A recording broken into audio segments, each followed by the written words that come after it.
సీజెట్స్ అండి, మనకి మంచి సీజెట్స్ లో తీసుకున్నాం. డిజైన్ అనేది మొత్తం కూడా సీజెట్స్ 8 లైన్స్ వస్తాయి మనకి. సో అండ్ దాని కాంట్రాస్ట్ గా పెండెంట్ సైడ్ బ్రోచెస్ లాగా తీసుకున్నాము.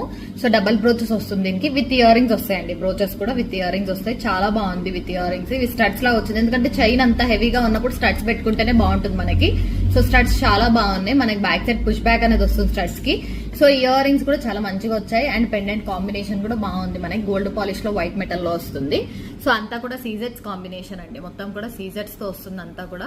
అండ్ ఇక్కడ యూజ్ చేసింది 8 లైన్ సీజెట్స్ అండి. మనం ఆరెంజ్ 8 లైన్ సీజెట్స్ యూజ్ చేసాము. హెవీగా అనిపిస్తుంది మన, అండ్ దానికి బాగుంది అనమాట. ఇయర్ రింగ్స్ సింపుల్ గా వచ్చాయి కాబట్టి సెట్ అంతా క్లాసీ లుక్ అనేది వస్తుంది. సో కావాలి అనుకున్న వాళ్ళు ఆర్డర్స్ ప్లేస్ చేసుకోండి. మనమైతే లెంత్ 22 ఇంచెస్ వరకు పెట్టామన్నమాట.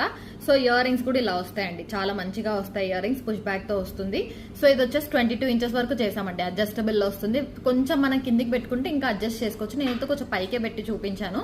So beautiful combination. 3800 free shipping. ఎందుకు కాస్ట్ అంటే మనకి side brooches with ear rings cost అనేది పడుతుంది మనకి ఇవి. అండ్ ఇక్కడ వచ్చేసి సీజెడ్ లైన్ అండి, ఇది నార్మల్ ది.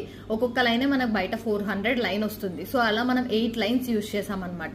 సో అందుకనే కాస్ట్ అనేది పడుతుంది. సో 10 లైన్స్ యాడ్ చేస్తే మనకి 8 లైన్స్ అయింది. నార్మల్ గా ఈచ్ లైన్ 16 ఇంచెస్ ఉంటుంది. ఒక్కొక్క స్ట్రింగ్ మనకి 16 ఇంచెస్ ఉంటుంది. బట్ ఎక్స్ట్రా ఇక్కడ వరకు వస్తుంది. ఇక్కడ నుంచి ఇక్కడ లెంత్ మనం పెంచడానికి ఎక్స్ట్రా 2 లైన్స్ యాడ్ చేసాం అనమాట. మొత్తం కూడా 10 లైన్స్ ఆఫ్ సీజర్స్ యూజ్ చేసి ఈ డిజైన్ చేయడం జరిగింది. సో కాస్ట్ అనేది పడుతుంది 3800 విత్ ఇయర్ రింగ్స్ వస్తుంది. సో కావాలి అనుకున్న వాళ్ళు ఆర్డర్స్ ప్లేస్ చేసుకోవచ్చు. 3800 ఫ్రీ షిప్పింగ్.